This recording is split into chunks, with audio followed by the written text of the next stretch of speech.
तुम्हाला केसांतील कोंडा 100% घालवायचा आहे का? हा नैसर्गिक उपाय केवळ कोंडाच नाही, तर डोक्याच्या त्वचेवरील फंगल इन्फेक्शन देखील दूर करतो. यामुळे केस तरुण आणि निरोगी राहण्यास मदत होते. या उपायासाठी आपल्याला घरात सहज मिळणाऱ्या 3 गोष्टींची गरज आहे. 1. मेथीचे दाणे. हे दाणे प्रोटीन, फायबर, लोह म्हणजेच आयर्न, पोटॅशियम आणि व्हिटॅमिन सी ने परिपूर्ण असतात, ज्यामुळे केस मजबूत होतात. दुसरं म्हणजे कोरफड. आपल्याला कोरफडीचा ताजा गर लागेल.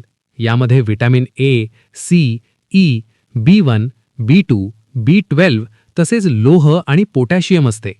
हे केसांना मऊ आणि सिल्की बनवण्यासाठी उपयुक्त आहे. तिसरं म्हणजे दही. यामध्ये प्रोटीन, कॅल्शियम, व्हिटॅमिन B6 आणि केसांसाठी आवश्यक मिनरल्स असतात.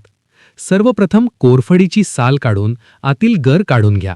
मेथीचे दाणे बारीक वाटून त्याची पूड करा.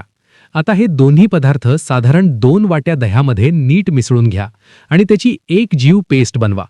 ही तयार झालेली पेस्ट तुमच्या केसांना आणि स्कॅल्पला म्हणजेच टाळूला लावा. या मिश्रणामुळे केसांचा चिकटपणा कमी होतो आणि केस मुळापासून मजबूत होतात. केस धुतल्यानंतर तुम्हाला दिसेल की केसांचा चिकटपणा गेला आहे आणि कोंडा 100% गायब झाला आहे.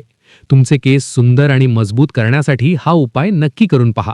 अशाच नैसर्गिक आणि प्रभावी घरगुती उपायांसाठी व्हिडिओला लाईक करा, शेअर करा आणि चॅनलला सबस्क्राईब करायला विसरू नका. धन्यवाद.